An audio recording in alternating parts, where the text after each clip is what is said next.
안녕하세요. 딱 한 페이지 영어 원서의 윤재나입니다. 오늘은 어떤 책의 한 페이지를 함께 읽어볼까요? 그러고 보니까 지난 영상하고 이번 영상하고 조금 연결이 되는 것 같아요. 지난 영상에서 우리가 함께 봤었던 책은 법의학 관련 도서였잖아요. 법의학. 좀 생소한 분야긴 했지만 그래도 좀 읽어볼만 했어요. 자, 그러면서 제가 그 영상에서 제가 이제 그것이 알고 싶다 같은 탐사 프로그램 이런 거 되게 좋아한다고 얘기를 했었는데, 그 알과 같은 프로그램이 좀 많이 다루는 사건이 뭔가요? 여러 가지 뭐 사회적인 사건도 있겠지만 살인 사건, 그 중에서도 왜 연쇄살인 사건 이런 거 좀 많이 다뤘잖아요. 제가 제일 관심 있게 지켜보는 어떤 소재가 아닌가 싶은데, 바로 오늘 영상은 그 연쇄살인범과 관련된 책입니다. 그렇다고 해서 굉장히 그 잔인한 어떤 장면을 생생하게 묘사하는 그런 것을 함께 읽을 수는 없을 것 같고 좀 아쉬우신가요? 그런 거는 이제 좀 여러분들 개인의 어떤 과제로 남기겠고, 약간은 좀 무난한 좀 교육적이고 하지만 좀 왜 이런 내용을 이 책에서 다루고 있는지 좀 생각해 보는 그런 아주 좀 쉬운 대목을 우리 한번 읽어보려고 합니다. 자, 뭐 우리나라의 연쇄살인범들 좀 유명하신 분들 되게 많잖아요. 뭐 강우순도 있고 이춘재도 있고 유영철도 있고 정남규도 있고, 저 정말 그것이 알고 싶다 팬 맞죠? 이게 줄줄 이름이 나오잖아요. 그러면 이제 그 프로파일러 뭐 표창원, 뭐 권일용, 이수정 뭐 이런 선생님들께서 늘상 연쇄살인범 하면은 거론하는 인물들이 있어요. 이 사람 때문에 뭐 연쇄살인 연구가 막 본격적으로 시행이 되었다. 미국 같은 경우에 그게 이제 그 유명한 테드 번디라고 아세요? 아마 이제 유튜브 같은 데 검색을 해보시면은 더 나중에 함께 그 사람에 관련된 글도 한번 같이 한번 읽어볼까요? 자, 그 테드 번디라는 인물하고 함께 굉장히 많이 얘기되는 사람 중에 하나가 제프리 다머라는 사람이에요. 그 제프리 다머라는 사람의 그 머그샷이라고 해야 되나? 그걸 표지로 한 책이 있습니다. 여기 지금 보이시나요? 요거거든요. 베이스 인스팅트. 그러니까 베이스라는 게 저 기저란 뜻이거든요. 기저, 저 바닥에 있는 본능 이라는 제목으로, 부제가 뭐냐면 What makes killers kill? 도대체 무엇이 살인자를 살인하게끔 만드느냐라는 어떤 내용을 저자가 조나산 H. 핑커스라고 되어 있는데, 이게 2000년대 초반의 책으로 제가 알고 있어요. 좀 옛날 책이긴 한데 이 제프리 다머라는 사람의 얼굴이 표지에 있어가지고 관심 있게 한번 봤는데, 이게 이제 제가 좀 기대했던 그런 책은 아니었어요.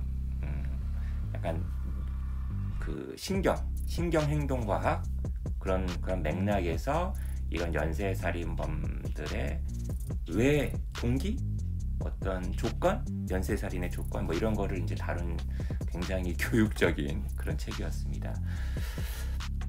책 제목이 뭔가 뭔가 이렇게 뭔가랑 좀 이렇게 비슷하잖아요. 그 유명한 베이직 인스팅트, 원초적 본능이라는 국내 번역으로 되어 있는 그 작품.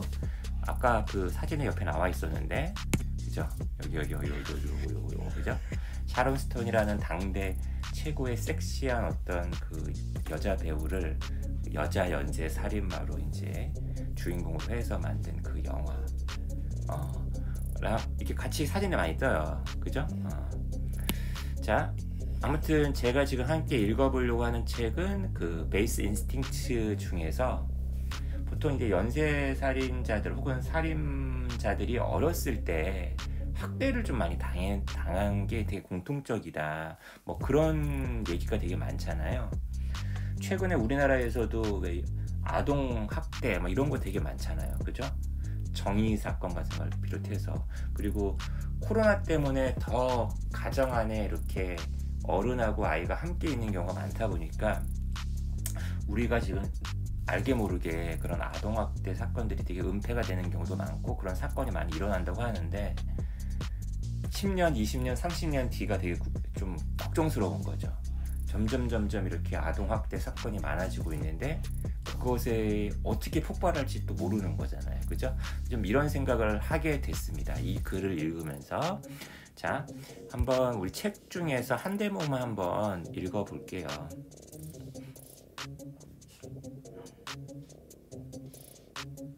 자, 임재남군은 절로 가시고, 요 대목입니다. 같이 한번 읽어볼까요?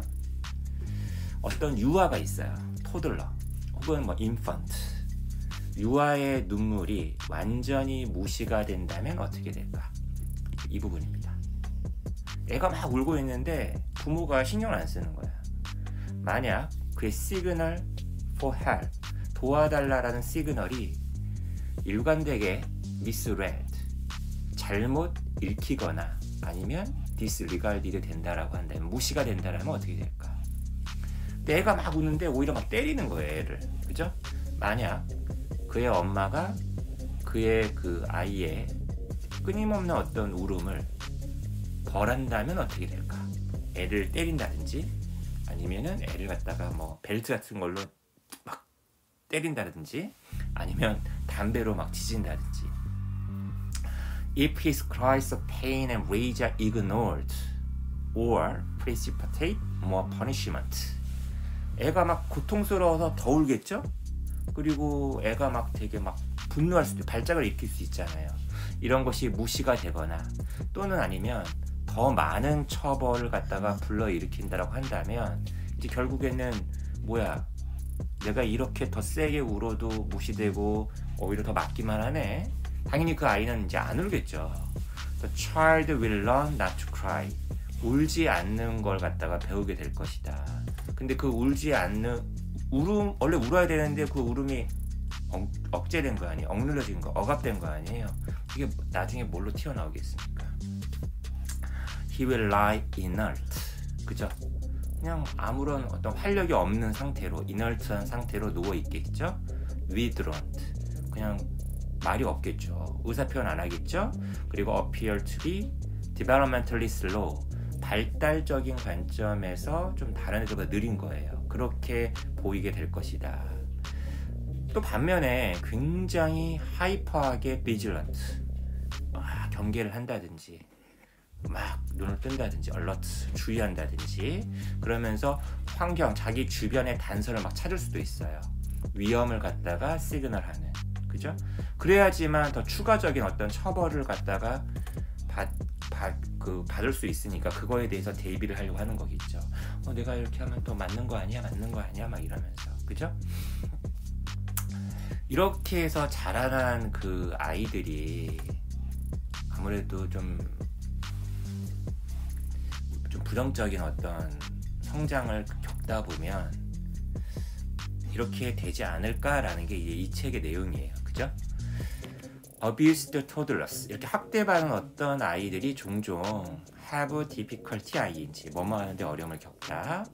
다른 아이들과 다른 어른들과 관계를 어떤 형성하는 데 있어서 어려움이 있겠죠. 사회적으로 isolated, 뭐 왕따, 그죠? 그 다음에 어떤 낯선 사람의 intention을 갖다가 suspicious of, 의심해, 그죠? 경계하고 굉장히 hyperactive하고 alert하고 어떤 물건에 대해서 막 파괴적이고 종종 굉장히 공격적으로 행동하는 경우도 있겠죠. 그 다음에 움직임의 어떤 능력의 발달이 딜레이 될 수도 있어요. 딜레이가 안 될 수도 있어요. 그죠? 그러니까 뭐 걷고 그 다음에 뭐 뛰어 놀고 다 정상적이야. 그렇지만 이런 어떤 신체적인 능력은 똑같겠지만 이렇게 어뷰즈를 당하다 보면 사회적으로 이머추얼, 성숙하지 못하고, 그죠? 학습하는데 느릴 수가 있다는 거죠. 그 다음에 좀 더 나이가 든 학대받은 아이들은 그 동물들에게 막 고통을 가하는 걸 즐긴다. 막 고양이를, 병아리를, 그죠? 그리고 unsympathetic to peers. 자기 또래들이 있을 거 아니에요. 막 좀 도와줘 막 울면서 그런 애들에게 전혀 뭐 감정, 동감, 공감 능력이 떨어지는 거죠. fighting, persistent bad wetting 지금 나왔죠. 싸우고 그 다음에 계속 자다가 오줌 싸고 그죠? 그 다음에 재산을 어떤 물건을 파괴하고 그 다음에 막 불놀이하고 이런 것들이 어뷰즈드 칠드런의 아주 흔한 그런 증상이다 뭐 이런 내용이 나와 있네요. 그죠? 자, 그 다음에 비록 이런 증상들과 이런 학대 사이에 강력한 상호 관계가 있음에도 불구하고 있는데 무조건 학대받았다고 해가지고 막 이런 연쇄살인마가 된다든지 그 다음에 모든 연쇄살인마가 어렸을 때 학대가 받았다라고 변명할 수가 있잖아요. 그래서 보세요, 이 사람이 학대를 받은 모든 사람이다 이런 증상을 갖고 있는 건 아니고 그 다음에 이런 증상을 갖고 있는 모든 아이들이 학대를 받았던 것은 아니다 이렇게 이제 또 단서를 달아두고 있는 거죠. 다만 이제 브레인 데미지라든지 그 다음에 사이키아트릭 일리스라든지 이런 것들이 비슷한 증상을 갖다가 그죠? 브레인 데미지 아니면 어떤 심리적인 어떤 병 이런 것들이 또 비슷한 증상을 만들어낼 수도 있겠죠. 어쨌거나 이런 모든 세 가지 요인을 갖고 있는 아이들이 있잖아요. 학대, 브레인 데미지, 멘탈 일리스 이런 아이들은 특히 무엇에 취약하냐면 범죄성 그리고 폭력 나중에 그러니까 이 세 가지가 다 있으면 정말 위험하게 되는 거죠. mentally ill 정신적으로 아파 그 다음에 신경학적으로 어떻게 보면 데미지를 입은 아이들이 좀 행동도 좀 안 좋고 그 다음에 부모들에게 있어서 어떤 자석이 된다는 얘기는 그런 걸 유발한다는 거예요. 어떤 부모들이냐면 뭐 행동이 나쁘다고 해가지고 아이를 막 때려 그죠? 이런 부모들 그죠? 어뷰즈가 신체적인 데미지를 갖다 두뇌에 입힐 수가 있고 그 다음에 이것이 거꾸로 또 행동에 영향을 미침으로써 브레인 데미지가 또 학대를 또 불러일으킬 수 있고 그래서 이게 막 악순환이 된다 뭐 이런 내용이 나와 있습니다. 그러니까 어렸을 때 학대의 유무 그 다음에 어렸을 때 굉장히 되게 필요로 하는 어떤 사랑 이런 것들의 어떤 유무 부모의 관심 보호자의 어떤 돌봄 이런 것들이 분명히 이런 연쇄살인마의 생성과 관련이 있지 않겠느냐라는 게 뭐 이 책의 내용인 것 같아요.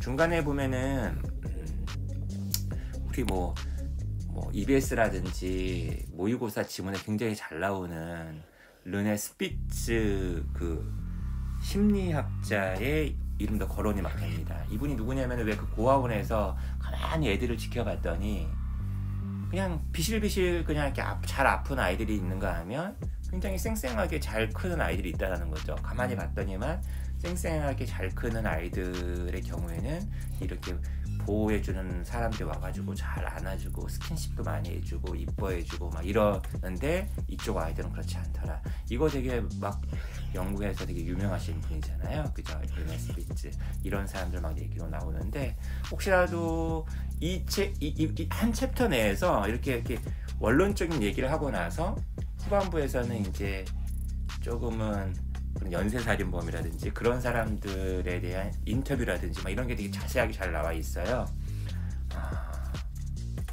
이런 거에 대해 관심 되게 많으신 분이 있으실까? 혹시라도 있으시다면 저처럼 한번 그런 대목도 한번 읽어보시기 바라겠고 저희 채널에서도 그런 대목을 같이 한번 읽어보는 것도 나쁘지 않을 것 같네요. 그죠? 영어 공부 저는 항상 여러분들에게 동화책을 갖고서도 영어 공부할 수 있다. 만화책을 갖고서도 영어 공부할 수 있다.